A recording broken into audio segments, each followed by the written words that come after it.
Gravando. Deixa eu só ajeitar, então, o note aqui para você enxergar a lousa. Tá? Eu pus um presentinho aqui para vocês na lousa. Deixa eu ver aqui. Tá bom assim? Tá jóia? Sim. Sim? Então tá. Sim, ninguém responde, eu já estou muito chocado com o que está na lousa, mas tudo bem. Bom dia, gente. Resumindo a aula passada, não é? Nossa conversa da aula passada. Nós começamos discutindo o fato de que quando você mantém dois corpos eletrizados, duas partículas eletrizadas, duas ou mais partículas eletrizadas próximas uma da outra, o sistema adquire uma certa quantidade de energia potencial, que a gente chamou de energia potencial elétrica. Tá? E a ideia de que o sistema tem energia potencial vem do fato de que a gente sabe que se esse sistema de partículas for liberado, imediatamente as partículas entram em movimento espontâneo, ou se aproximando, porque elas têm cargas opostas, ou se afastando, porque têm cargas de mesmo sinal, certo? Eu disse para você na aula passada que todo sistema que, ao ser liberado, entra em movimento espontâneo, é um sistema dotado de energia potencial. Também chamei sua atenção para o fato de que a energia potencial não pertence a um dos corpos do sistema. A energia potencial sempre pertence ao sistema. Certo? Tudo bem? Liberou o sistema, entrou em movimento espontâneo, tem energia potencial, tem energia acumulada. Legal? Aí nós vamos analisar o caso das duas cargas puntiformes, né? Então, eu lembro que eu coloquei uma situação assim: se eu tivesse dois corpos, duas partículas eletrizadas com cargas Q1 e Q2, separadas por uma certa distância, a quantidade de energia potencial associada a esse par seria dada pela expressão K, Q1 e Q2 sobre B. Certo?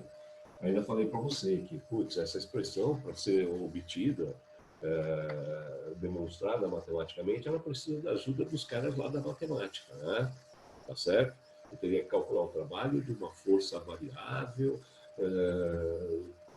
percorrendo uma distância infinita, etc. Tá? Então, a gente guardou essa expressão. Para um par de cargas puntiformes, a quantidade de energia acumulada no sistema é K1 e Q2 sobre B.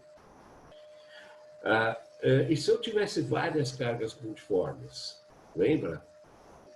Várias cargas puntiformes, mas a energia potencial é sempre de par. Então, se eu tenho várias cargas puntiformes próximas, eu tenho vários pares. Então, eu calculo energia para cada par e somo todas elas. Essa é a energia do sistema. Beleza? Mas há casos em que essa expressão não serve. Essa expressão aqui calcula a energia potencial elétrica de um par de cargas puntiformes, de tamanho desprezível. Certo? Então, numa situação onde pelo menos um dos dois corpos seja um corpo extenso, essa fórmula não vale mais. Então, para poder falar de energia potencial de uma maneira geral, tá?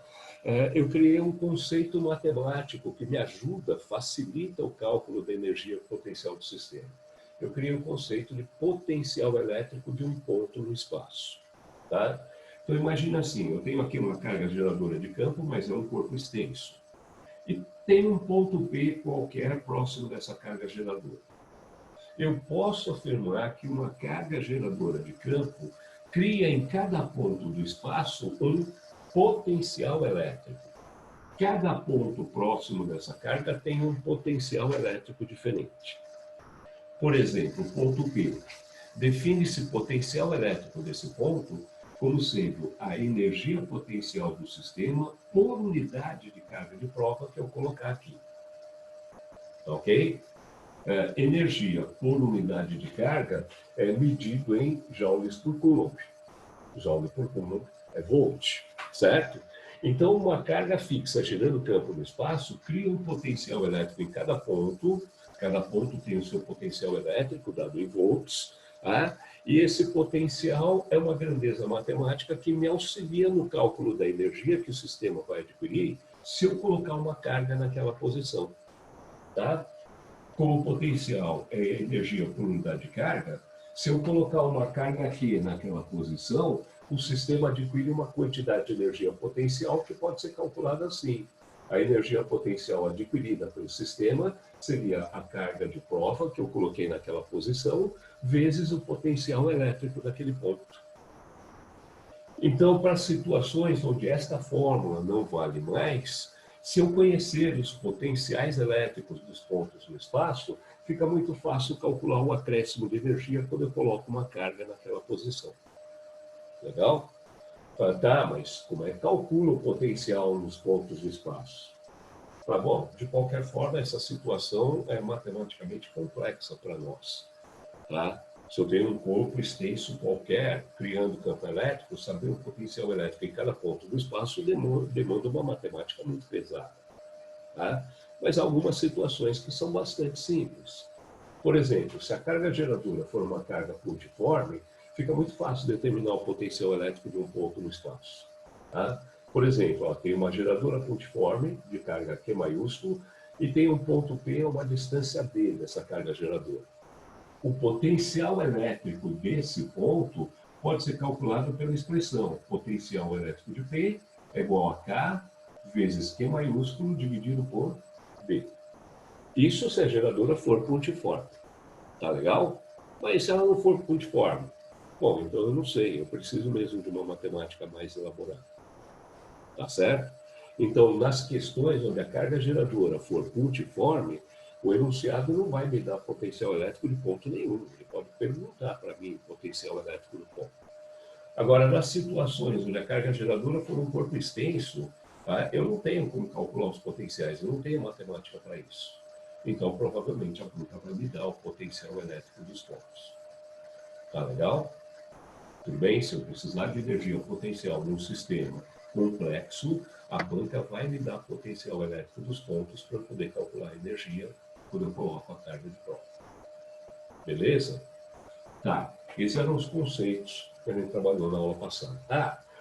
No caso de eu ter várias cargas geradoras pontiformes, o potencial elétrico de um ponto no espaço seria a soma dos potenciais elétricos gerados por cada uma das cargas. Então, o potencial do ponto P seria KQ1 sobre D1, mais KQ2 sobre D2, mais reticências, até KQN sobre DN, onde N é o número de cargas geradoras pontiformes do sistema. Foi essa a conversa da aula passada, foi esse o nosso sofrimento, né? Assim, foi o caramba, professor, continua sendo. Eu sei, mas a gente vai acabar acostumando, tá bom? Tudo bem? Então tá, florzinha de presente para vocês, mas agora eu vou precisar apagar porque a gente vai continuar a partir desse ponto. Ok? Oi, Letícia. Professor Letícia. Tá me ouvindo? Oi, desculpa, Letícia. Tá me ouvindo? Tô. Ah, tá. Ô, professor, obrigada, David. Ô, professor, no caso quando forem várias geradoras, não necessariamente a distância é igual. Não necessariamente. Tá? Aliás, na maioria das vezes as distâncias são diferentes, tá? Por isso que eu coloquei aqui, ó, KQ1 sobre D1, KQ2 sobre D2, e assim por diante. D1, D2, D3, até DN podem ser distâncias diferentes. Entendi, tá bom, obrigada. Tá legal? A gente vai ter exercício para usar essa relação. Tá? Resolver questões aqui nesse assunto é muito fácil. Tá? Entender o significado dessas coisas demanda um certo esforço. Tá? Então, eu me lembro de um professor que eu tive no cursinho, isso foi uma coisa que na aula me surpreendeu e me ajudou muito depois. Eu tinha um professor que dizia assim, cara, se você resolver a questão na prova e acertar a questão, a banca examinadora vai ligar para sua casa para perguntar se você entendeu os conceitos? Claro que não, né? Então aqui o mais importante é aprender a usar, tá bom? Depois que você aprender a usar e usar várias vezes, vai chegar uma hora em que esses conceitos serão assimilados, tá? Então não fica sofrendo por enquanto, tá meio confuso, tal. Não tem importância, não tem importância. Quando eu aprendi a dirigir carro, eu também achava tudo meio confuso. Tá? Tinha que pisar na embreagem, trocar a marcha, tinha que saber a sequência da marcha, mas não podia tirar o olho da rua, não podia matar ninguém. Tá? Era muito confuso. mais as pessoas aprendem a dirigir. Não é verdade? Então tá. Professor, Oi, fala. antes de você apagar rapidinho, por Oi. que na geradora pontiforme calcula o potencial elétrico e não a energia potencial, já que depende da distância? Ah, não, eu sei, você tem razão.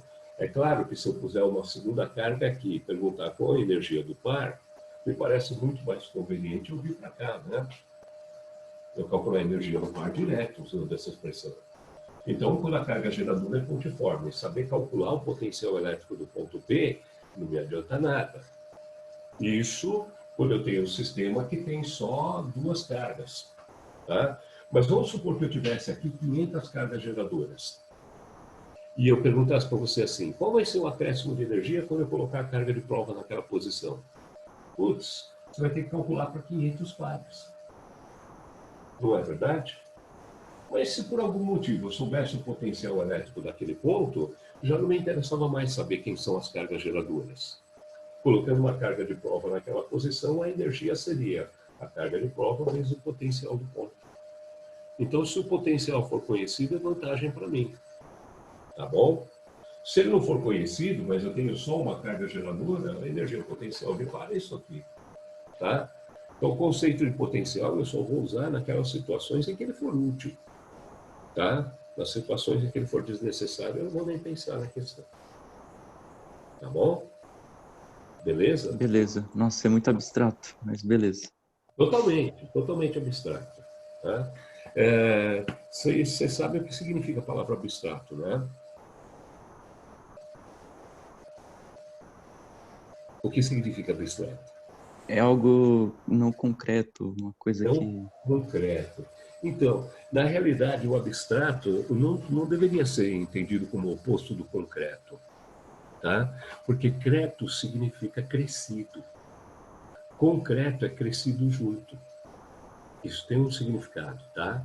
Concreto são as coisas que crescem juntas, tá? Enquanto que abstrato, esse extrato é de extraído. E esse ab é de coração. Abstrato, extraído do coração. Então, essa coisa só se tornará realmente abstrata quando ela se tornar sua e sair do seu coração. Você olhar para estas coisas e elas terem significado. Então, por enquanto, não é então abstrato. esquece, não é abstrato. Ainda não é abstrato, tá? Isso daqui para nós ainda é confuso. Tudo bem? Depois, uma hora, vira abstração. Ó, virou abstração para mim. Eu era um Zé Preguiça, cara. Eu tinha uma preguiça desgraçada de pensar essas coisas, tá? E um dia virou abstração, tá? Quando virou abstração, eu me apaixonei. Tem muita coisa legal para você se apaixonar na sua vida, tá? Não fica preocupado de ter que se apaixonar por isso, não. É que eu me apaixonei por isso. Mas belezinha. Então eu vou apagar isso aqui, mas tem foto dessa lousa. Depois, se você quiser, eu posto, tá? Tudo bem? Então não precisa ficar preocupado em copiar tudo, não. Então vamos continuar a partir desse ponto. Eu fiz essa lousa usando régua nesse pote. Tá? Falei, não, ele merece uma lousa bonitinha para começar. Tá bom. Vamos voltar então para o caso da geradora pontiforme. Tá? Que tem que ser bom. Vamos pensar na carga geradora pontiforme. Eu tenho aqui uma carga geradora aqui. Eu pego um ponto P qualquer, P, a uma certa distância da carga geradora. O potencial elétrico daquele ponto, a gente acabou de ver, o potencial elétrico do ponto P seria dado por aquela expressão, né? K, Q sobre P. Certo? Tudo bem? Então eu quero te fazer uma pergunta. O ponto P tem um certo potencial elétrico. No plano da figura, existe mais algum ponto que tenha o mesmo potencial elétrico que o ponto P?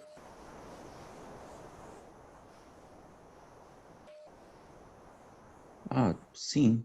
Sim? Ok. Sim. Tá? Onde estão esses pontos que têm o mesmo potencial elétrico que o ponto P? Ah, tendo a mesma distância. Tendo a mesma distância. É isso aí, David, perfeito. Como o potencial é K, Q sobre D.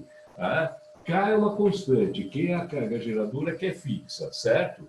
Então, o que diferencia os pontos em relação a essa carga geradora é apenas a distância, né?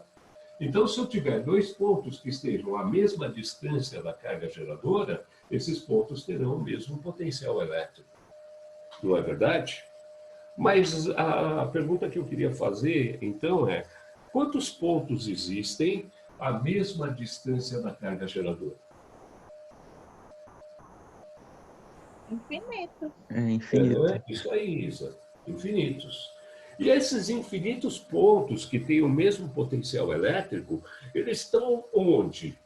Eles estão distribuídos como? Radial em relação à carga, é isso? Você vai fazer uns Radial. cálculos? Radial, eu entendi o que você quis dizer, tá? Você está Entende o que eu falando a quero coisa dizer? certa. Mas é que radial é uma direção. Radial é Sim. toda a direção que parte de um centro. Então, eles estariam em forma de círculo, Isto. com D como raio. Isso, perfeito, Isa. É isso mesmo, tá? Eu só vou corrigir um termo que você usou. Claro, justo. É É, para só, corrigir mesmo. a ideia está toda certa. É só um termo que estava errado. Você falou assim, círculo. Ah, peraí, existe uma diferença entre círculo e circunferência, lembra? Sim. Tá, Mas qual aí é a também diferença? não poderia pensar em uma esfera oca? Opa, tá, já vou falar isso. Perfeito. Tá? Existe uma diferença entre círculo e circunferência. Tá? A diferença é, círculo é o conjunto de todos os pontos que vão desde o centro até a circunferência, inclusive a circunferência. Circunferência é o conjunto de todos os pontos daquela linha circular em volta do centro. Então, circunferência é uma linha. Círculo é o conjunto todo. Tá bom? Então, a palavra certa não é círculo, a palavra certa é circunferência. É Ok. verdade. Tá? Se eu pegasse um compasso, pega um compasso imaginário, centra aqui na carga, põe a abertura até a posição P, tá? Todos os pontos da circunferência que passa pelo ponto P estão à mesma distância do centro. Não é verdade? Estão à mesma distância D do centro. Então, todos os pontos dessa circunferência têm o mesmo potencial elétrico. Tá, mas eu acho que a Isa foi um pouco mais longe. Tá? Porque eu estou pensando no plano da figura, mas a Isa já sacou, isso daqui não é plano, isso daqui é tridimensional. Isso é tridimensional. Essa carga elétrica não cria campo elétrico só no plano da figura, ela cria campo elétrico no espaço ao redor. Então, o campo elétrico é tridimensional. E se eu for pensar na situação tridimensional, então o conjunto de todos os pontos que estão à mesma distância do centro formam o que a Isa tinha falado, uma esfera oca, é isso? Você usou essa expressão? Uma casca de esfera, eu não sei qual é a melhor. Isso! Agora você usou o termo matemático, tá? O conjunto de todos os pontos que estão a igual distância da carga geradora forma uma casca esférica ao redor da carga geradora. Então, nessa casca esférica, todos os pontos terão o mesmo potencial elétrico. Essa casca esférica define uma superfície do espaço. Então, eu tenho uma superfície de pontos que estão a igual distância da carga geradora. Eu tenho uma superfície de pontos onde o potencial elétrico é sempre o mesmo. Eu chamo isso de superfície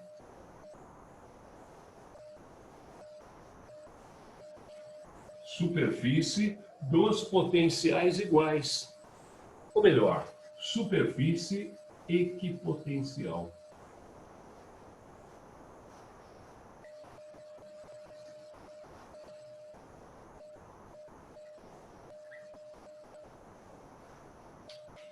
Ok?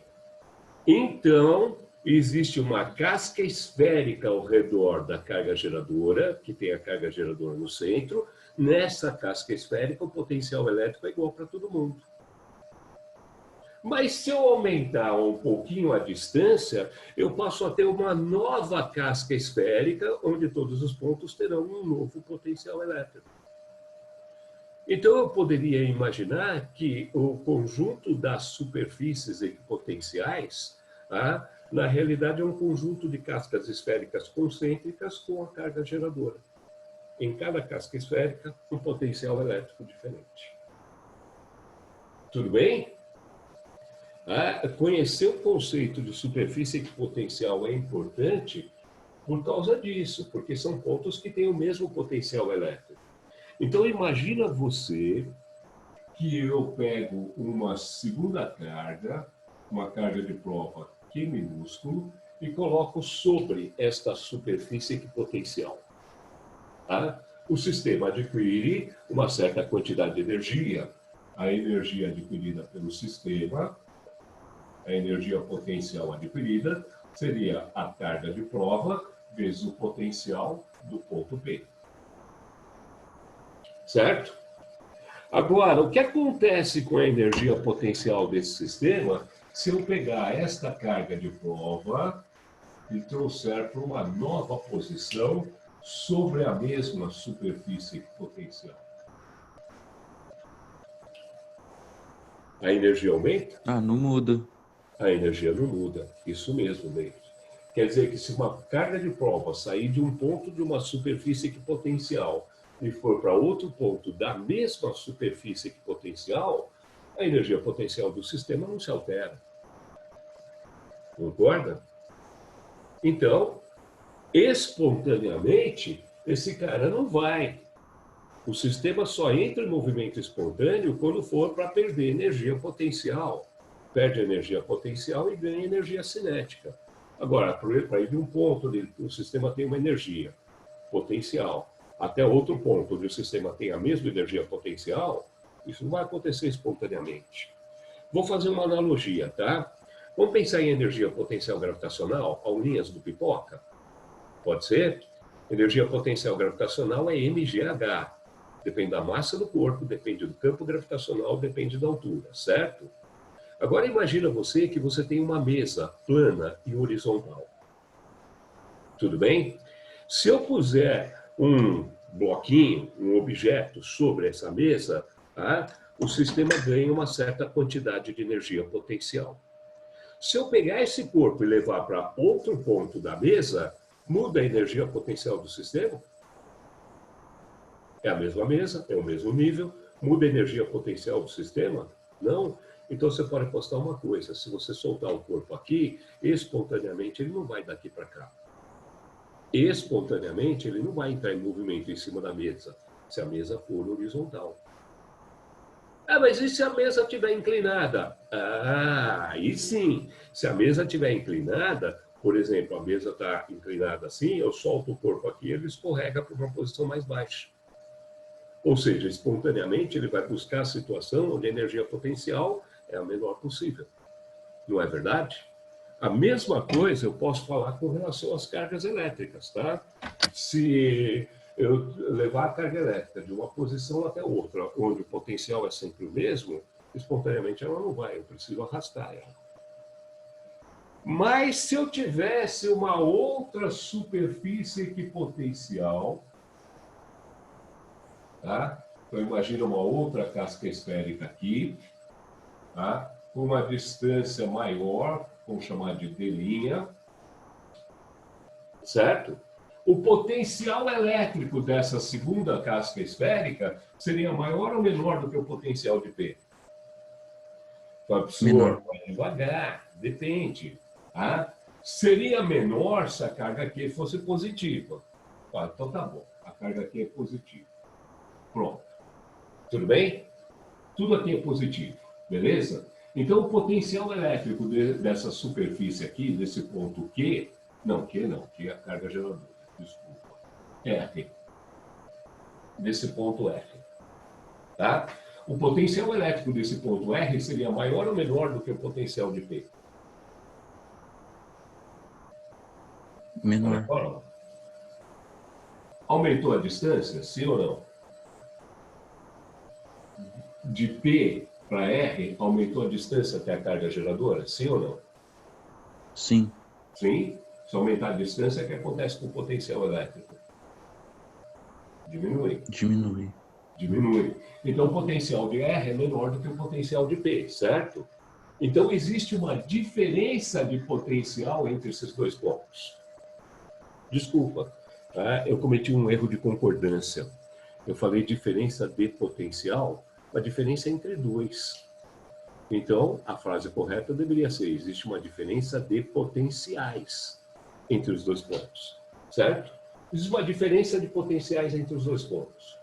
Tá? Se eu abandonar a carga aqui em qualquer posição nessa primeira superfície, o conjunto ganha uma certa energia potencial. Vamos admitir que essa carga aqui é positiva também.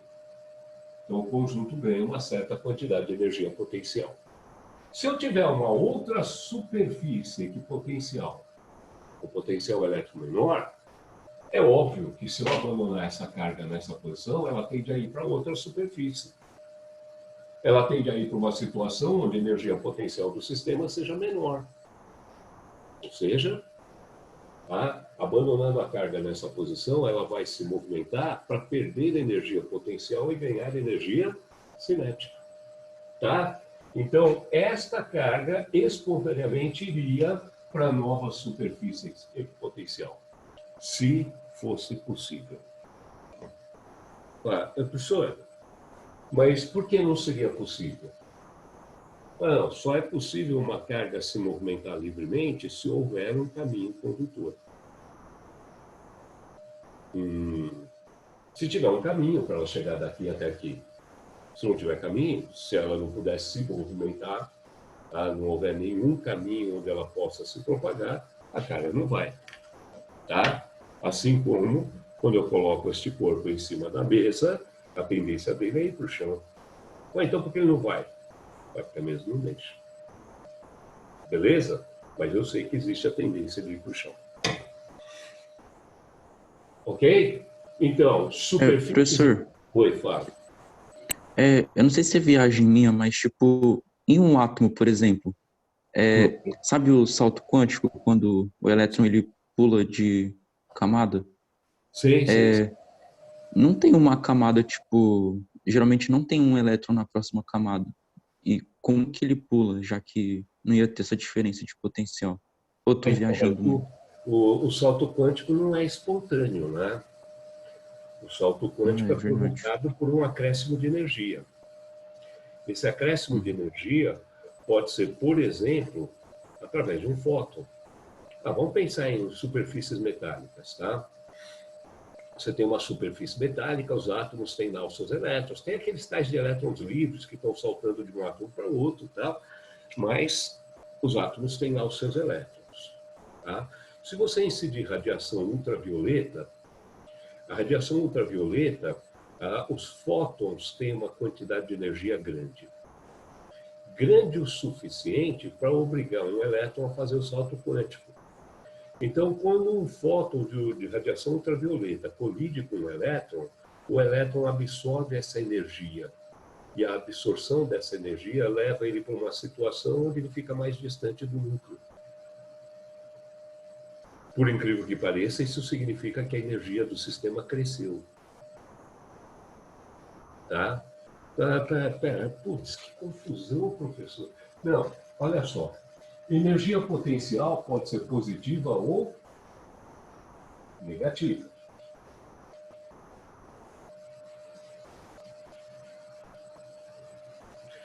Energia potencial pode ser positiva ou negativa. Então, imagina você que eu tenho aqui uma carga positiva e perto dela um elétronzinho, uma carga negativa. A energia desse par é negativa.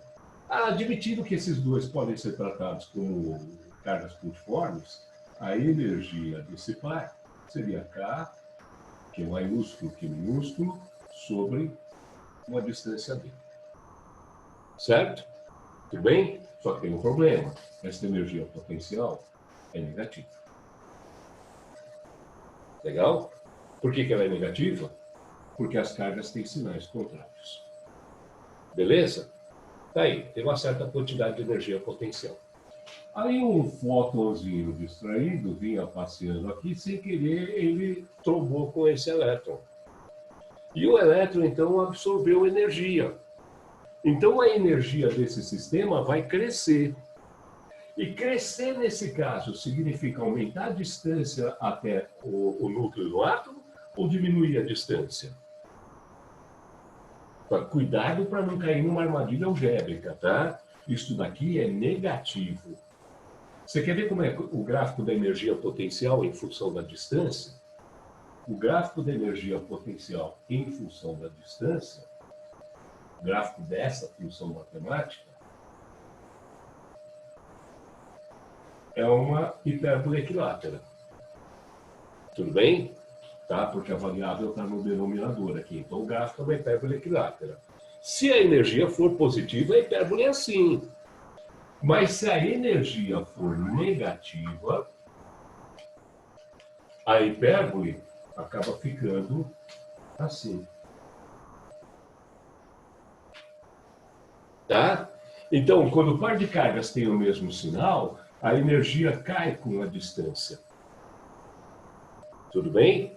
Mas quando o par de cargas tem sinais contrários, então a energia cresce com a distância. Olha, crescer significa ir para mais próximo de zero. Então, quando o eletrãozinho absorve o fóton, a energia do sistema cresce, mas ela é negativa. Se ela cresce, mas é negativa, então ela está indo para zero, o que significa que a distância aumenta e o eletrãozinho vai parar lá fora. Saltou de nível, fez um salto quântico. Tá, mas, putz, então o elétron vai embora? Não necessariamente. Não necessariamente, tá? Se esse cara fizer o salto quântico, tá? For para uma distância um pouco maior, for para um, vamos chamar assim, um nível mais alto de energia, e ainda assim a energia que ele recebeu do fóton era maior do que isso, ele chega lá com velocidade, se ele tem velocidade, ele tem inércia, ele vai embora. Eu posso arrancar elétrons e fazer eles irem embora. Tá? Mas se a energia for suficiente apenas para ele fazer o salto quântico, ele vai parar numa nova posição. E você pode apostar uma coisa, David. Aqui não é o lugar dele. Tá? Sabe o que vai acontecer? Em algum momento, esse cara vai emitir um fóton. Ele emite um fóton, joga fora essa energia e volta para mais perto da carga. Então, às vezes o salto quântico é assim, o elétron salta para um novo nível, deu energia, salta para um novo nível, ele fica mais afastado por causa disso aqui, energia negativa.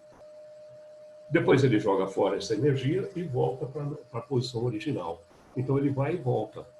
Na volta ele libera uma onda eletromagnética, ou melhor, ele libera um fóton. Tá? Ele libera uma onda eletromagnética. Ele vai liberar que tipo de onda eletromagnética? Depende. Depende das quantidades de energia envolvidas. Tá legal? Às vezes o elétron faz o salto quântico e na volta ele emite luz. Às vezes o elétron faz o salto quântico e na volta ele emite raio-x. Legal? Aliás, geração de raio-x acontece assim, tá? Você dá energia para o elétron faz o salto quântico, mas ele não vai embora, ele faz o salto quântico. Depois ele joga fora um fóton de raio-x e retorna. Uau! Cara. A gente já tem complexidade suficiente aqui, tá? Essa física quântica aqui, dos saltos quânticos, etc., a gente vai deixar mesmo para professores de química discutirem alguma coisa, tá bom? Beleza? Ajudei ou atrapalhei? Ajudou, professor. Só uma coisa, mais uma coisa. Eu entendo, tipo, o significado físico de, tipo, se a energia for negativa, mas, tipo, para mim não faz muito sentido o gráfico da positiva, sabe? O da que positiva? porque, tipo, a negativa, ela parece muito com peso mesmo, sabe? com a força gravitacional, mas essa positiva, eu não sei. Essa aqui, putz, cara, eu vou ter que me acostumar com essas coisas. Eu não consegui entender exatamente onde está o ponto de dúvida, tá bom? Mas eu quero que Tá, você não tem problema não. eu quero que você entenda que essa é uma função do tipo uma constante sobre x. Tá certo? Se a constante é Tá. positiva, eu tenho esta, então. Tá? Mas se aquela constante for negativa, eu tenho esta, então. Tá ok? Ela fica rebatida para baixo, Beleza. as energias são negativas. Então, quanto mais próximo tiverem as duas partículas, mais intensa é a energia potencial, só que ela é negativa. Mais intensa a negativa, ela está estourando lá para menos infinito. Tudo bem? Então, se eu começar a afastar as partículas, a energia potencial desse sistema tende para zero. Só que ela é negativa, tende para zero significa crescer. Se ela é positiva e eu afasto, a energia tende para zero. Mas quando ela é positiva, tender para zero é diminuir. Tá bom? É isso. Eu acho que com o tempo, se pintar mais dúvida, a gente volta a conversar. Tá bom? Ok. Beleza? Beleza, valeu, professor. Tá, então vocês entenderam o conceito de superfície equipotencial? Sim ou não? Ô, professor, Oi, fala. Pois não. Felipe, bom rapidinho. dia. Bom Fala. dia, beleza? Beleza. Rapidinho, uma coisa que eu não entendi, tipo, matematicamente, beleza, a energia potencial ser negativa, mas nesse gráfico que você colocou aí, tipo, a distância está aumentando e, tipo, quando a distância aumenta, a força entre as duas cargas ia diminuir, certo? A força diminui. A energia também, tá? Quer dizer, diminui não, desculpa. Quando a distância entre as cargas aumenta, a energia tende para zero.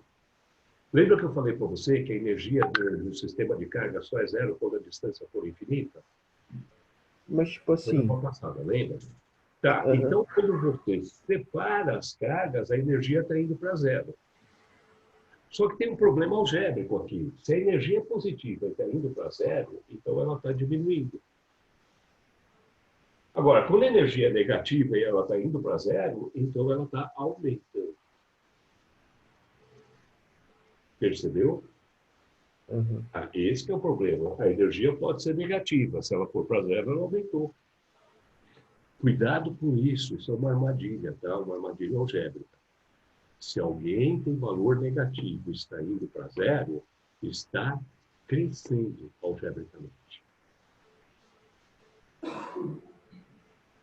Tudo bem, Felipe? Beleza, beleza. Beleza? Essas coisas a gente ainda vai sofrer um pouquinho, tá? Tudo bem? Valeu, Então, professor. vamos deixar essa discussão de lado, depois, se precisar voltar, a gente volta. Tá legal? O mais importante aqui, eu queria que você tivesse entendido a ideia das superfícies equipotenciais. Sim ou não? Tá tudo bem? Entendeu o que é uma superfície equipotencial? Sim? Então, se eu tenho uma carga geradora multiforme, as superfícies equipotenciais são cascas esféricas concêntricas com a carga geradora. Tudo bem? Quanto mais distante da carga geradora, mais o potencial elétrico está se aproximando de zero. Beleza? Por quê? Porque ele está crescendo. O valor disso daqui está se aproximando de zero. Certo? Se a carga geradora for positiva, então os potenciais elétricos mais altos estão próximos dela. Os potenciais elétricos mais baixos estão longe dela. Tudo bem? Tá, então eu queria mostrar para você uma situação particular que pode ser extremamente simples.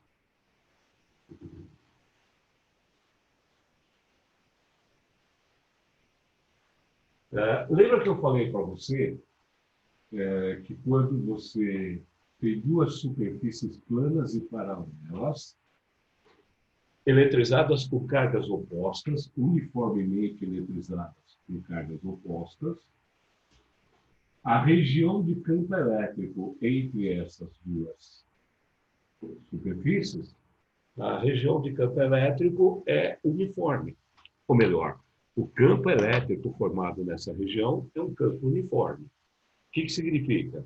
Que o campo elétrico, o vetor campo elétrico é sempre igual em todos os pontos do espaço. Quando eu represento esse campo através do conceito de linhas de força, as linhas de força que representam esse campo elétrico são retas paralelas igualmente espaçadas. O sentido dessas linhas de força é sempre saindo das cargas positivas e chegando nas cargas negativas.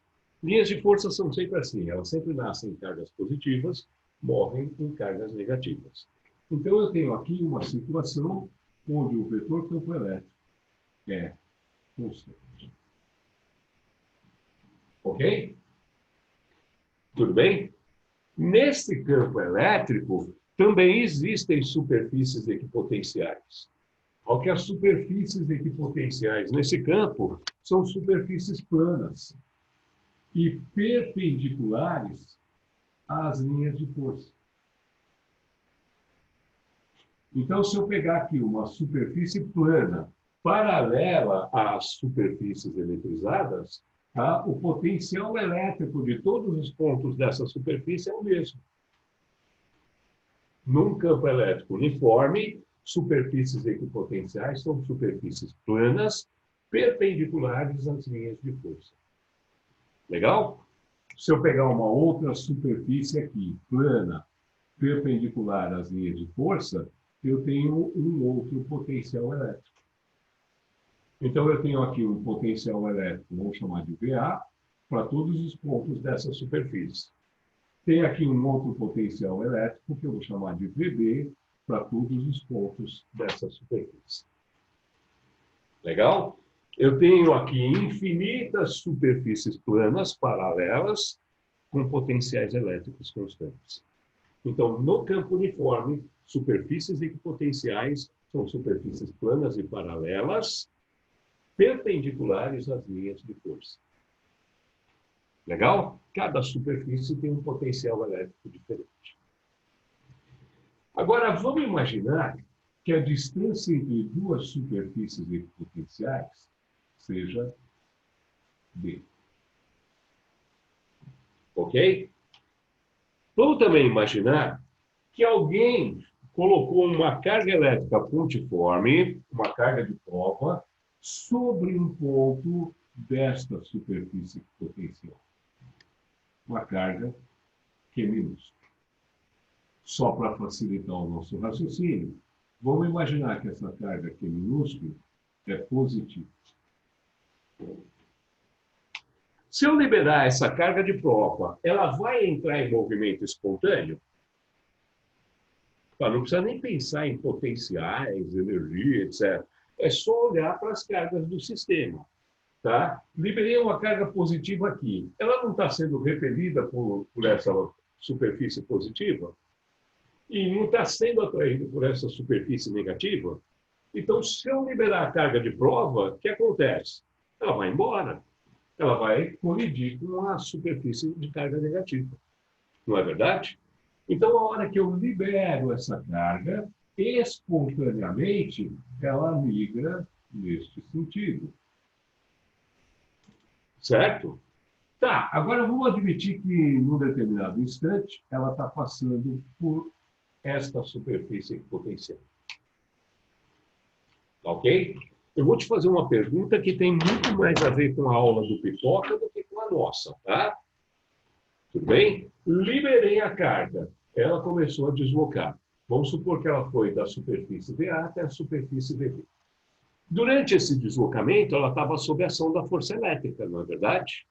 Então, a minha pergunta para você é: qual o trabalho realizado pela força elétrica quando essa carga vai da posição A até a posição B?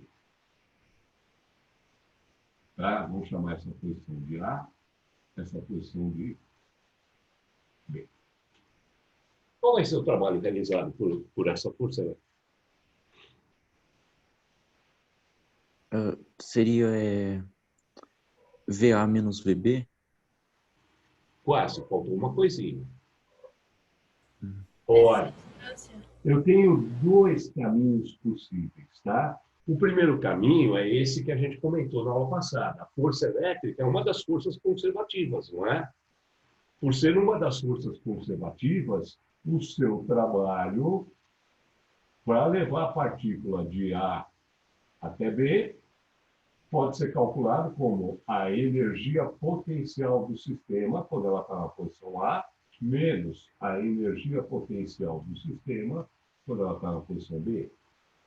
O Pipoca chamava isso de teorema da energia potencial. Certo? Legal. Energia potencial em A. Trabalho da força elétrica seria, então, energia potencial em A. Carga de prova vezes potencial no ponto A. Menos energia potencial em B. Carga de prova vezes o potencial em B. Tudo bem? Posso colocar, então, a carga de prova em evidência? Pode, vamos colocar. O trabalho vai ser a carga de prova que multiplica potencial de A menos potencial de B. Tudo bem? David, é o que você estava falando.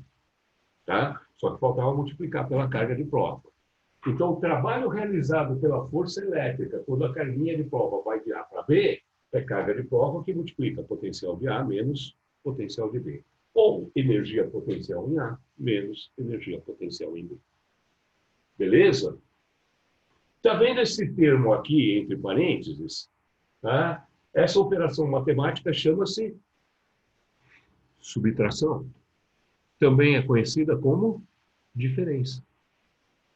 Então, o que está escrito aqui é uma diferença entre dois potenciais. Diferença entre dois potenciais, a gente vai representar pela letra U. E vai abreviar por DDT. Isto é uma DDT. É uma diferença entre dois potenciais elétricos. O trabalho realizado pela força elétrica para transportar a carga é a carga vezes a DDT. A carga vezes a diferença dos potenciais. Beleza? Então, eu posso escrever assim, ó, o trabalho realizado pela força elétrica deve ser a carga de prova vezes a DDT. Que é vezes 1. Ok? Oi, professor. Oi, tudo bom? Bom dia, tudo bem? Diga. Eu queria perguntar um negócio rapidinho. Pois não. E na apostila eu só não entendi por que se um condutor possui regiões pontiagudas, a concentração de cargas nessas regiões será maior. Para mim, Nossa. é totalmente contraintuitivo, porque se as cargas têm o mesmo sinal, com mais perto, no meu entendimento, elas ficariam mais afastadas uma das outras. Eu estou falando com a Sara, é isso? Que tá com o nome Samuel, porque... a Sara que se chama Samuel, tá? Bom, Sara, Sim. Samuel. A gente ainda não chegou nesse ponto da discussão, tá? A gente ainda está tentando matar o conceito de potencial elétrico. Mas eu estava lendo esse texto e eu pensei que ia fazer essa confusão mesmo. Tá? Porque me dá uma ideia de que cargas mais concentradas são cargas mais juntas. Não é verdade? Aham. Tá? Mas não foi isso que ele quis dizer. Tá? O que ele quis dizer, ele não usou a expressão que é comum nos livros de física. Tá? A palavra não é concentração. A palavra é densidade superficial. Tá. Tá bom? Então, não é que as cargas estão mais juntas. É que se a carga distribui uniformemente em toda a superfície, e a distribuição vai ser uniforme, porque elas se repelem, né? Sim. Então, elas vão tentar mais longe possível umas das outras, elas vão acabar tendo uma distribuição uniforme em toda a superfície. As cargas se distribuem uniformemente na superfície. Mas quando você tem uma ponta, a área de uma ponta é praticamente zero. tá? Quando você fala em distribuição superficial de cargas, acho que o pessoal usa a letra distribuição superficial, acho que eles usam a letra Rho, nem lembro mais que letra que se usa. Distribuição superficial, a gente chama isso de densidade superficial de carga, que é a quantidade de carga que existe por unidade de área. A carga se distribui uniformemente na superfície, mas nas pontas a área tende a zero, não é? Uhum. Se a área tender a zero, tá? O que acontece com a densidade superficial? É maior. Ela fica muito maior, ela tende a infinito. Então, nas pontas eu vou ter um problema sério, porque a densidade superficial das cargas vamos supor uma esfera, tá? A densidade superficial das cargas é a mesma em qualquer ponto, em qualquer região. Mas se tiver uma ponta nesse corpo, a área da ponta tende a zero, a densidade estoura e vai para infinito. Então, a densidade superficial das cargas próximo das pontas é muito grande, tá? E você pode apostar uma coisa, o campo elétrico ao redor do corpo é mais intenso onde a densidade superficial das cargas for maior.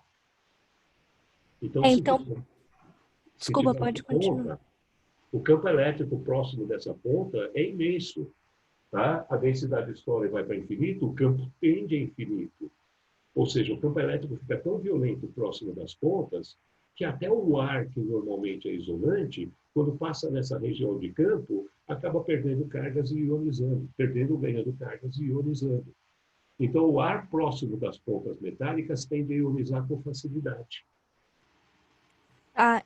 Então deixa eu só ver se eu entendi. Por exemplo, no ensino médio, a professora, quando ela falava disso, ela pegava um canudo, né?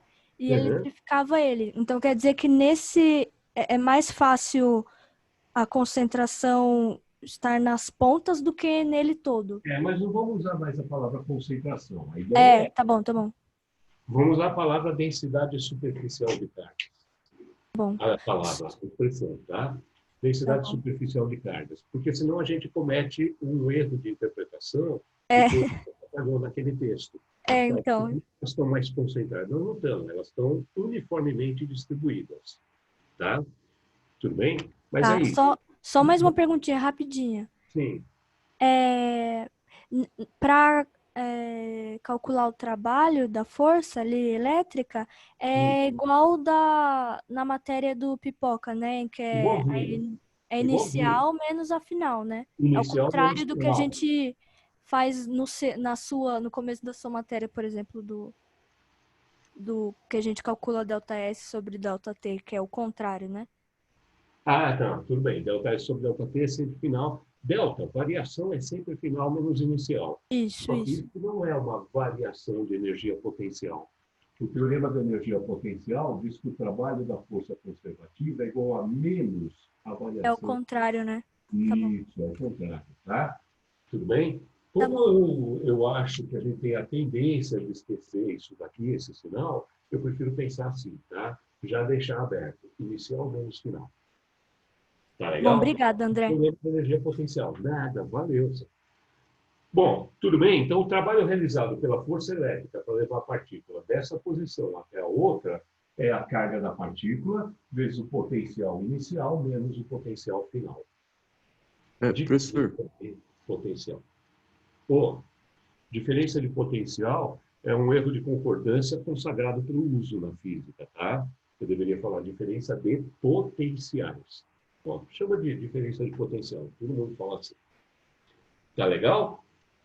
Beleza? Professor. Pois não? O David está querendo falar com você. Valeu.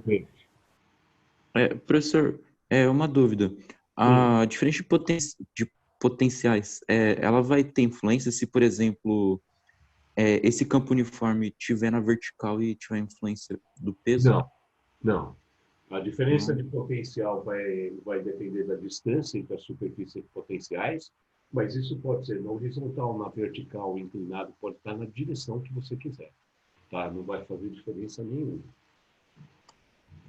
E, bom? então, tipo, a força-peso não vai fazer trabalho? Opa, não. A gente está falando só da força elétrica. A gente pode falar de energia potencial gravitacional também, colocar o peso, mas uma coisa é analisar a energia potencial elétrica, outra é analisar a energia potencial gravitacional. Ah, Tá? tá. A Não é elétrica junto, né? depende da gravitacional e vice-versa. Tá Ah, tá. bom? Então eu não posso fazer junto, né? Pode sim, só que um não depende do outro. O elétrico Não, pode estar em tá. qualquer direção, o gravitacional não. Ah, Tá? beleza. Uhum, Beleza? Tá. beleza.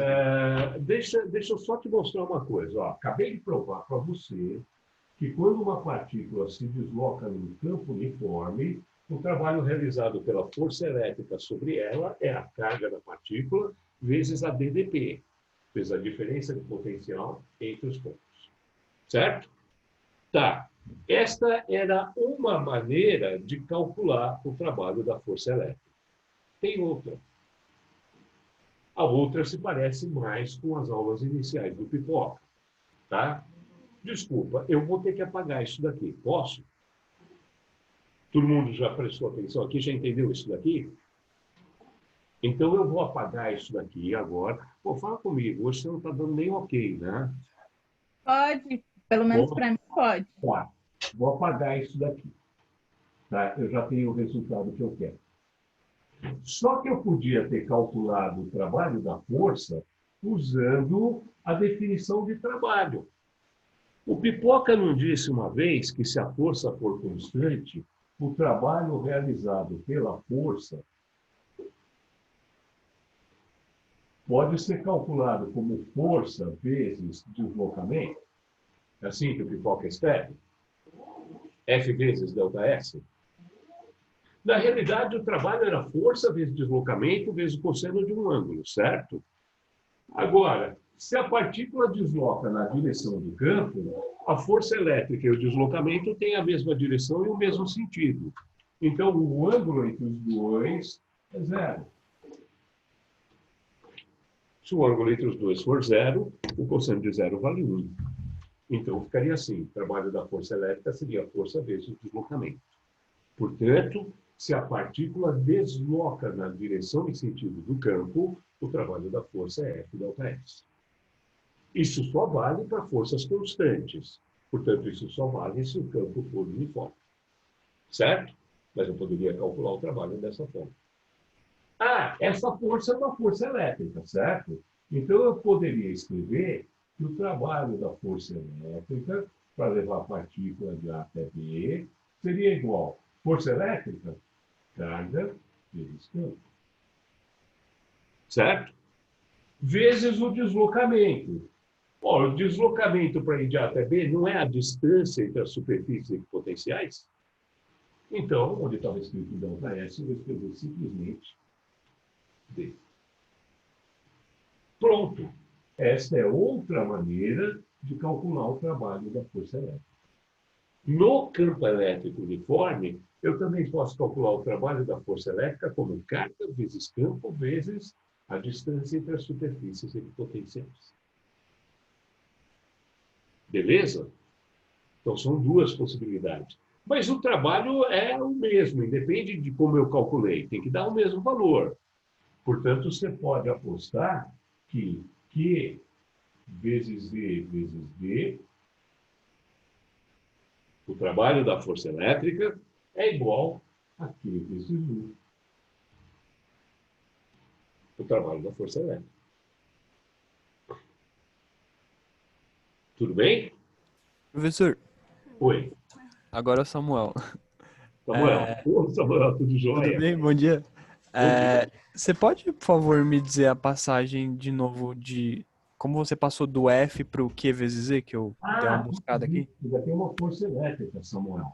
Lembra que a gente tinha definido assim, ó, essa lousa acaba virando um rascunho, não tem jeito. Olha só, eu tinha definido o campo elétrico como força por unidade de carga. Lembra dessa definição? Ah, entendi, justo. Entendeu? Então, Lembro. a força elétrica deve ser Q a vezes Z. carga vezes o campo. Tá Então, bom. eu fiz essa substituição aqui. Beleza, então. Obrigado, viu? Beleza? E acabou dando isso, que o trabalho da força elétrica é QE vezes V. Só pude fazer isso daqui porque a força elétrica é constante, né? Lembra que o Pipoca falou que o trabalho de força constante é calculado como força de deslocamento, tá Sim. bom? Só que eu cheguei nesse resultado. Quando eu fiz pelo outro caminho, o resultado tinha sido Q vezes U. Então, eu cheguei à conclusão de que no campo elétrico uniforme, QE vezes D é igual a Q vezes U. Beleza. Nessa relação aqui embaixo tem alguém sobrando, não tem? Que O quê? Então, posso dividir os dois lados da igualdade por quê? E escrever que no campo elétrico uniforme sempre vale a relação Q vezes D é igual a U.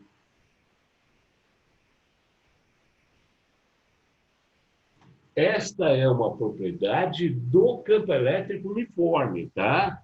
Não vale para campos de carga pontiforme, campos variáveis, etc. Só quando o campo for uniforme, só nessa situação.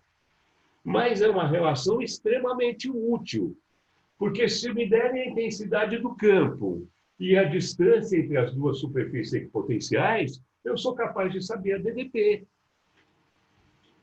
Se o cara me dá a DDP entre as superfícies equipotenciais e a distância entre elas, eu consigo calcular o valor do campo. Então, essa relaçãozinha mágica vai ser extremamente útil no campo uniforme. O Samuel, David, galerinha, olha só. Eu aposto com você que se cair no vestibular alguma questão sobre campo elétrico uniforme, o cara vai te dar uma coisa para pedir a outra. Tá? O cara fala assim, considere um campo uniforme, tá? De intensidade tanto, tá? E duas superfícies equipotenciais separadas por uma distância de tantos centímetros, tantos metros. Calcule o trabalho realizado pela força elétrica quando a carga vai daqui até aqui. Mas, putz, ele quer o trabalho, mas ele me deu o valor do campo. Ele me deu o campo e deu a distância entre as superfícies. Eu consigo achar a DDP. O trabalho é a carga vezes a DDP. Tá?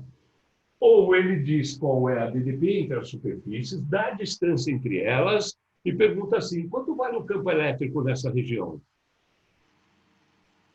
Só tem uma saída. Eu lembrar dessa relação. Tá legal? Então, guarda isto como uma propriedade do campo uniforme. Ela é fundamental. Tá bom? No campo elétrico uniforme, a intensidade do campo vezes a distância entre as superfícies equipotenciais é sempre igual a DDP entre elas. E vezes D igual a 1. Pô, cara, essa formulinha é fácil de guardar. É só você pensar assim, pintou uma questão sobre campo uniforme, pode acreditar que vai aparecer o Edu. Né? Ai, que horror. E vezes D igual a 1. Edu. Legal? Guarda essa ideia. Tá? No campo elétrico uniforme, sempre aparece o Edu. E vezes D igual a 1. Você vai precisar. Tá? É a única saída. Se o cara te dá a intensidade do campo e quer perguntar sobre energia, você vai precisar disso daqui. Se o cara te dá os potenciais elétricos e quer perguntar sobre força, você vai precisar disso daqui. Tá legal? Então... professor. Oi. A direção e sentido do campo, então, não importa, né? Aqui, né, você está falando dessa relação? Não, não. Mas é claro que você tem que prestar atenção no seguinte, tá? Potencial positivo é alto, potencial negativo é baixo, certo? Tudo bem? Então, esta superfície equipotencial está mais próxima das cargas positivas, então o potencial elétrico dela é alto. Esta superfície equipotencial está mais próximo das cargas negativas, então o potencial dela é baixo. A tendência é o potencial aqui ser negativo e o potencial aqui ser positivo. O campo elétrico tem o sentido das cargas positivas para as negativas. Então, a linha de força tem o sentido da diminuição dos potenciais elétricos. Guarda isso, tá? As linhas de força do campo sempre apontam o sentido da diminuição dos potenciais elétricos. Certo? Se o cara me dá uma linha de força qualquer, ó, esta é a linha de força de um certo campo elétrico. Nesta linha de força eu tenho 2 pontos X e Y. Qual dos potenciais elétricos é mais alto, de X ou de Y? Resposta, de X. Como você sabe? Porque a linha de força sempre aponta o sentido da diminuição dos potenciais. Professor, Deixa eu só fazer uma pergunta, Felipe, antes de você fazer a sua, tá? Essa aula termina às 10? É isso mesmo? Sim. 10. Obrigado, Sim. Felipe. Fala, por favor. eu não entendi, tipo, uma coisa. Como que Sim. ali você calculou o trabalho pela força com a... Trabalho pela definição? pela força constante, tipo, como a força é constante se a distância está variando? A distância tá, mas o campo é uniforme, tá, Felipe? O campo uniforme tem intensidade constante. Então, a força nesse campo vai ser constante. Você quer ver uma analogia? Você conhece outro campo constante. Quando você fala sobre campo gravitacional, você não considera que o campo gravitacional vale... Putz, quanto que é o valor do G?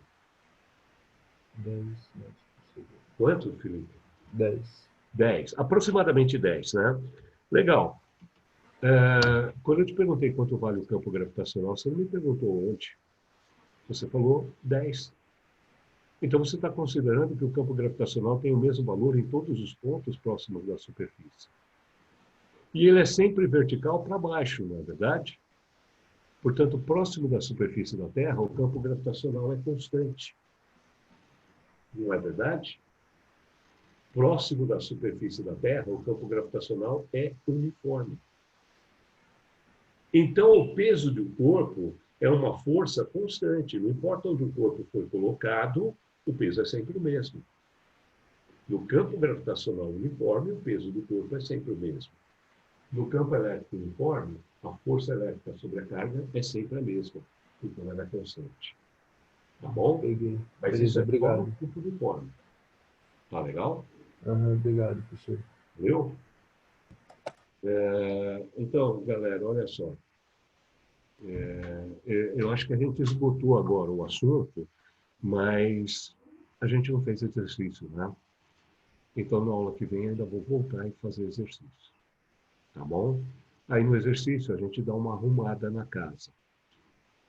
Tá legal? Bota um resuminho na lousa de novo para vocês. Esse resuminho que tinha no início da aula, você precisa dele? Aquele que eu apaguei, estava no início, tudo bonitinho, feito com régua, etc. Você quer ele? Se quiser, eu posto a foto. Quer? Tá bom. Professor. Depois eu posto a foto. Tá bom? É que eu tirei a foto numa máquina fotográfica antiga e vai dar um certo trabalho para eu tirar da máquina agora. Mas eu posto a foto para vocês. Tá bom? Beleza? Então eu vou deixar você em paz hoje. Essas 2 últimas aulas foram verdadeiras tijoladas, né? A coisa só vai ganhar forma quando a gente estiver resolvendo o exercício usando os conceitos. Na próxima aula. Tá legal? Beleza? Sim. Então Beleza. tá. Sim, senhor. Semana que vem, então, a gente volta a falar. Alguém me chamou? Né?